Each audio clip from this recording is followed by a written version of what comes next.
নিজেকে সবার মাঝে প্রমাণ করতে পারি না, তাই যে যা ভাবছে ভাবুক, আমি আমার মতোই থাকি। কি বলো বন্ধুরা? তো চলো আজকের ভিডিওটা এখান থেকেই শুরু করলাম।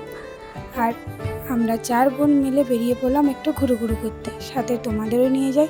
তো চলো, আমাদের গন্তব্যস্থানে চলে এসেছি। আর ওই যে দূরের চূড়াটা দেখছো তাজমহলের, হ্যাঁ তোমরা ঠিকই ধরেছো, আমরা ইকো পার্কে চলে এসেছি। কিন্তু সন্ধে নেমে গেছে বলে আমরা আর পার্কের মধ্যে প্রবেশ করিনি। আর ওই যে লাল শাড়ি পরা যাকে দেখছো, ওটা আমার দিদি, আমার ভালোবাসার মানুষ। আমার জীবনে সবথেকে বড় অবদান আমার দিদির। আমার দুঃখ কষ্ট সবসময় আমি পাশে পাই আমার দিদিকে। দিদির বিষয়ে যদি কিছু বলি তাহলে কম বলা হবে। তো চলো, আমরা চলে এসেছি রাম মন্দিরের কাছে। এখানে অনেকগুলো ধাবা রয়েছে। চাটা যে পরিমাণে দেখতে ভালো লাগছে, বাট খেতে অতটা খুব একটা ভালো না।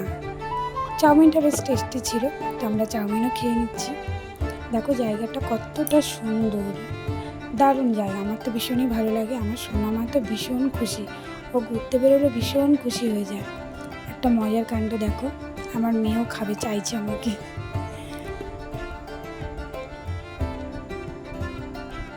তো চলো, এই যে আইল্যান্ডটা, বাড়ি আসার পথে দেখলাম মেলা বসেছে, তো আমরা মেলার মধ্যেও চলে গেলাম। সোনা ঘুমিয়ে পড়েছে।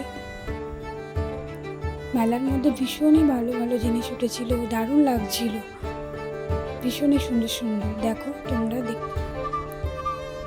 সব কিছু উঠেছিল, দারুণ লাগছিল। এখান থেকে দিদি এক কানের নিয়ে নিয়েছিল। দেখো ফুলগুলো কত সুন্দর লাগছে, বাচ্চারা কি সুন্দর খেলছে। তো আমরা বাড়ির দিকে চলে যাচ্ছি, কারণ সোনা ঘুমিয়ে পড়েছে, বেশি একটা লেট করব না। তো রাস্তায় একটা জলের বোতল নিয়ে নিলাম, সবার তেষ্টা পেয়ে গেছে।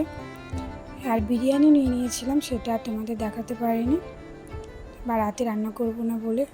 তো ভিডিওটা আজকে এই পর্যন্তই। টাটা।